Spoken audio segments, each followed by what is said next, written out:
pardon. Ça commence. Voilà. Le monde ne tourne pas rond. Chaque année, en France, les entreprises sont contraintes de détruire plus de 600 millions d'euros de produits neufs non alimentaires. Tous les secteurs sont concernés, le petit électroménager, l'hygiène beauté, la vaisselle, le textile.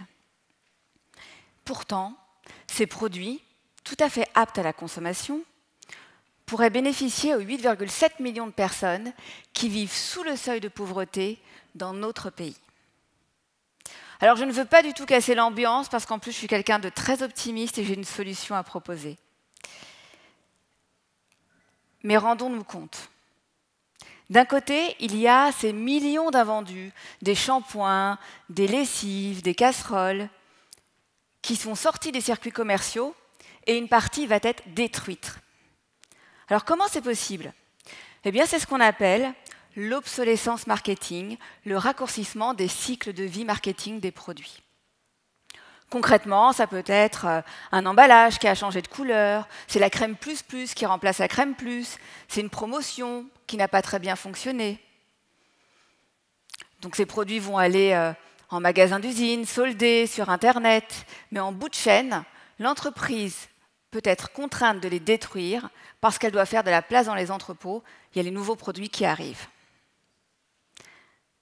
C'est une gabegie, une triste gabegie, et une double gabegie, parce que ça aura coûté 2 fois à notre planète et aux entreprises. Une première fois, par le prélèvement de matière qu'il aura fallu pour fabriquer ces produits qui ne vont jamais servir.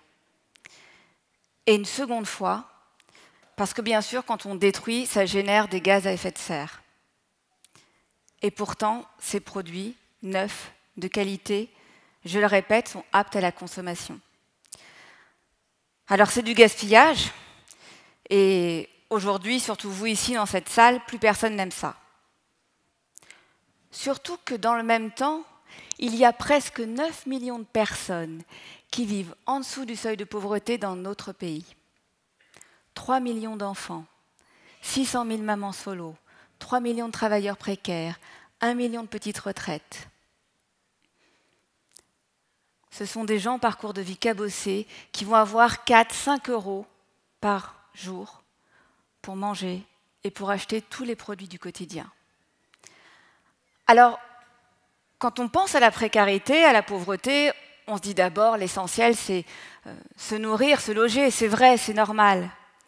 Mais il y a aussi toute une série d'objets, de produits du quotidien qui sont nécessaires pour vivre dignement. Nous ici, on ne s'en rend pas compte. Et c'est pour ça que je vais vous proposer un petit exercice de projection. Imaginons ce que serait notre journée sans ces produits du quotidien, ces produits d'usage courant. 7 heures du matin, dans votre cuisine, vous voulez allumer la lumière, mais il n'y a plus d'ampoule. Ça coûte cher, une ampoule. Vous allez dans votre salle de bain, plus de dentifrice, pas de savon. C'était la rentrée scolaire. Imaginez la tête de vos enfants si vous leur dites « Mon chéri, les fournitures, ce sera pour plus tard. » La honte. Alors, le monde ne tourne pas rond parce que pas loin de ces gens, il y a des produits utiles qu'ils pourraient récupérer. Qu'est-ce qui fait que les entreprises et les associations de lutte contre l'exclusion ne se parlent pas davantage pour justement éviter ça? Eh bien, il manquait un pont, une passerelle, et nous, c'est ce qu'on fait à l'agence du don en nature. On a ce credo, moins de gaspillage, plus de partage, et en fait, on redonne une seconde vie aux invendus en les redistribuant aux plus démunis. C'est de l'économie circulaire au service des plus vulnérables. Comment ça fonctionne? Eh bien, on a créé une plateforme à la fois numérique et logistique entre les entreprises d'une part et les associations qui luttent contre l'exclusion d'autre part. Et dans ce cadre, on fait 3 choses. Première chose, on va collecter les excédents de stock auprès des entreprises comme L'Oréal, Seb, Leroy Merlin, Célio. Renault nous a même donné des produits, pas des voitures, je vous rassure, mais des objets promotionnels, des sacs, des blousons issus de la Formule 1. Deuxième chose, on va stocker ces produits dans un entrepôt qui fait 4000 m² et on va les mettre sur un catalogue en ligne. C'est un site de e-don, si vous voulez, ce n'est pas un site de e-commerce, bien sûr. Et troisième chose, par le biais de ce site, on va les redonner aux plus démunis en nous appuyant sur le tissu associatif local, le Secours catholique du Havre, l'Armée du Salut à Nice, le Village d'enfants à Balincourt. Toutes nos associations partenaires sont rigoureusement identifiées. Elles ont des codes d'accès à notre site de e-don et elles peuvent comme ça commander les produits au fur et à mesure des besoins. C'est très important, cette question de sécurisation de la chaîne. Toute notre chaîne du don, toute notre logistique est informatisée. Ça nous permet de garantir aux entreprises la traçabilité des produits confiés. Ça nous permet d'assurer que les produits qu'elles nous donnent ne vont pas se retrouver sur eBay ou les marchés parallèles, mais vont vraiment aller aux gens dans le besoin.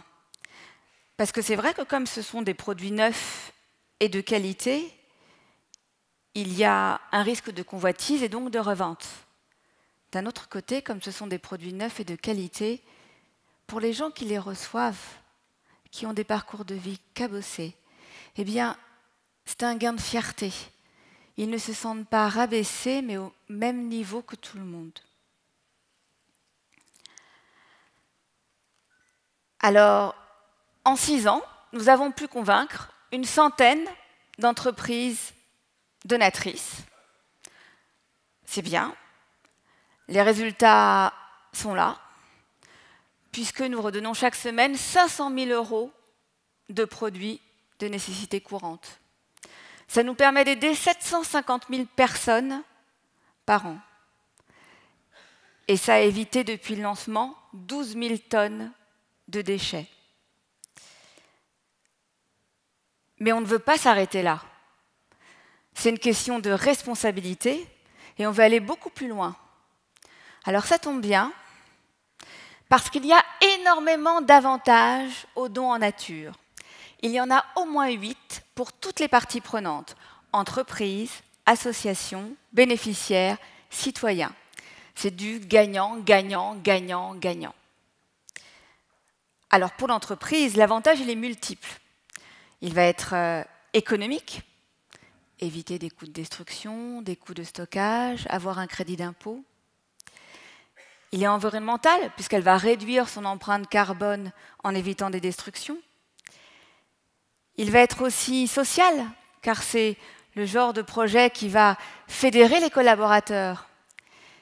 Et réputationnel, bien sûr, puisque ça nourrit l'image d'entreprise citoyenne. Pour les associations, l'avantage, c'est de faire des économies par rapport à des produits qu'elles achetaient, et ça peut même créer des emplois indirects. Pour le bénéficiaire, l'avantage, il est clair. C'est d'avoir un produit concret et un produit neuf, comme tout le monde. Et pour le citoyen, alors, pour vous, pour moi, c'est quoi l'avantage? L'avantage, c'est de s'engager. Parce que aujourd'hui, seulement une entreprise sur 4 donne. Mais j'ai une bonne nouvelle. Le potentiel, c'est 10 fois plus. Alors, il va falloir aller les chercher. Et qu'est-ce que je pourrais faire pour que dans la semaine ou dans le mois, vous, monsieur, qui me regardez attentivement, qu'est-ce que je pourrais faire pour que vous alliez voir votre patron de la RSE, votre responsable supply chain, pour lui parler du don en nature? Qu'est-ce que je peux vous donner pour vous convaincre d'être le moteur du don en nature dans votre entreprise et faire en sorte que ce qu'elle jetait et ce qui lui coûtait aille à l'intérêt général? Donc, puisqu'on parle d'économie positive, d'économie circulaire, on peut tous ici faire en sorte que le monde tourne un tout petit peu plus rond. Et si vous croyez à moins de gaspillage, plus de partage, venez me voir, je suis la femme à l'écharpe verte.